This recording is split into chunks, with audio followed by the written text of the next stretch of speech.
comment être ou avoir une bonne santé masculine? Est-ce qu'il y a des bonnes, des mauvaises habitudes? Alors, on en a déjà un petit peu parlé, on va On peut-être a un petit déjà pas mal abordé. On va résumer un peu. peu tout ça. Il y a deux versants, c'est-à-dire le fait d'avoir une bonne santé, quel que soit notre sexe, et il y a des spécificités au côté masculin. La bonne santé masculine se résume surtout aux bonnes, on va dire, modes ou hygiène de vie, pour une raison simple, c'est que chez l'homme, une des causes de pas mal de problèmes de santé sur le plan général et sur le plan masculin typique, c'est par exemple le fait de prendre du poids au niveau du ventre.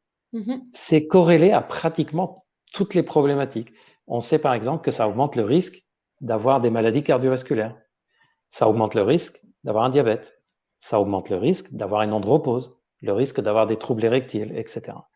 Donc, je dirais, un des premiers trucs sur lesquels l'homme doit être vigilant, c'est cette histoire de ne pas accumuler année après année de la graisse au niveau du ventre. Et pour les personnes qui nous écoutent, c'est plus facile d'agir dessus avant la quarantaine. Après 40 et 50 ans, ne vous découragez pas.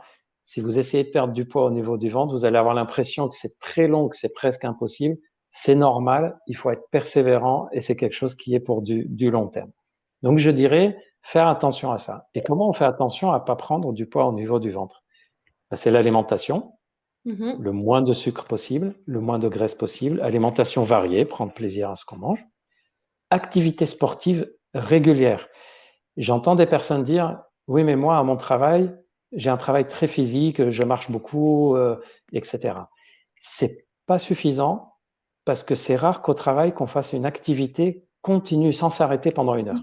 Mais c'est pas ce travail-là qui va avoir une activité physique qui provoque les sécrétions d'hormones de bien-être, par exemple. Mhm. C'est peut-être limite le contraire. Mhm. Et c'est pas cette activité physique qui va être continue et qui va aider à brûler de la graisse, etc. Donc, alimentation, activité physique, sommeil. Sachez que le mauvais sommeil est un facteur reconnu qui fait qu'on augmente le risque de prendre du poids au niveau du ventre. Donc, plus on a un bon sommeil, plus on arrive à perdre du poids. Donc, j'ai parlé du poids au niveau du ventre, accumulation de graisse abdominale, parce que ça agit sur pas mal de choses. Et j'ai dit que pour pas accumuler, alimentation, sport, sommeil.